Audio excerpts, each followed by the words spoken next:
ପିଲାମାନେ ଯେଉଁ ମିସଗାଇଡ୍ ହେଉଛନ୍ତି ସେମାନେ କହିବାର ଥିଲା ଯେ ତାଙ୍କର ଆର୍ଥିକ ପରିସ୍ଥିତି ଘରର ଭଲ ନାହିଁ, ସେଥିପାଇଁ ସେମାନେ ନିଶା ଦ୍ରବ୍ୟକୁ ନିଶା ଇଏକୁ ଯାଉଛନ୍ତି ଆଉ କ୍ରାଇମ୍ କରିବା ପାଇଁ ବାଧ୍ୟ ହେଉଛନ୍ତି। କିନ୍ତୁ ସେ ଜିନିଷଟା ସେମାନେ ବୁଝୁନାହାନ୍ତି ଯେ ନିଶା କଲେ କି କ୍ରାଇମ୍ କଲେ ତାଙ୍କ ଆର୍ଥିକ ପରିସ୍ଥିତି ଭଲ ହେବାର ନାହିଁ। ତାଙ୍କ ଘରେ ତାଙ୍କର ବି ଲାଇଫ୍ ଖରାପ କରୁଛନ୍ତି, ତାଙ୍କ ଘର ଲୋକ ବି ଟେନସନ୍ରେ ଆଣୁଛନ୍ତି ଆଉ ସମାଜକୁ ମଧ୍ୟ ଖରାପ ଇଏ ଦେଉଛନ୍ତି। ତ ସେଥିପାଇଁ ତାଙ୍କୁ ସେ ଜିନିଷ ବୁଝା ହେଲା, ତାଙ୍କୁ ଏଇ ଜିନିଷ କୁହାହେଲା ତୁମେ ଯଦି କାମ କରିବାକୁ ଚାହୁଁଛ କାମର କିଛି ଅଭାବ ନାହିଁ, ଏପଟେ କାମ କରିପାରିବେ, ନିଜର କିଛି ବ୍ୟବସାୟ ବି କରିପାରିବେ। ବ୍ୟାଙ୍କରୁ ଛୋଟ ଛୋଟ ଲୋନ୍ ନେଇକିରି ବ୍ୟାଙ୍କ ବି ଦେଉଛି, ନିଜର ବ୍ୟବସାୟ କରିବାର ନିଜ କାମ କରିପାରିବେ।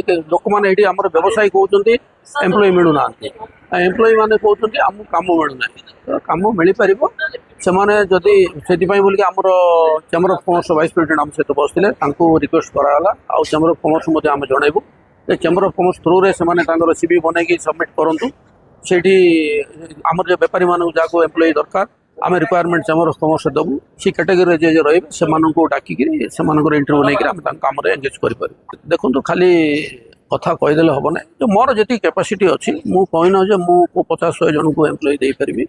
ମୋର ଜଣେ 2 ଜଣ 4 ଜଣ ମୁଁ ଯେତିକି ରଖିପାରିବି ସେତିକି ରଖିବା ପାଇଁ କିଛି ପ୍ରୋବ୍ଲେମ୍ ନାହିଁ।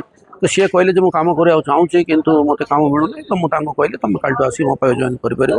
ଆଉ ତୁମେ ସେ ଯେହେତୁ ସେ ଗୋଟେ ଷ୍ଟୁଡେଣ୍ଟ ଅଛି ସେ ପଢ଼ିଲେ ମୋର କିଛି ଆପତ୍ତି ନାହିଁ, ପଢ଼ିକିରି ତାର ଫ୍ୟୁଚର ସେ ଗଢ଼ୁ। ମୁଁ ଚାହୁଁନାହିଁ ଯେ ସେ ଲାଇଫ୍ ଲଙ୍ଗ୍ ମୋ ପାଖରେ କାମ କରୁ।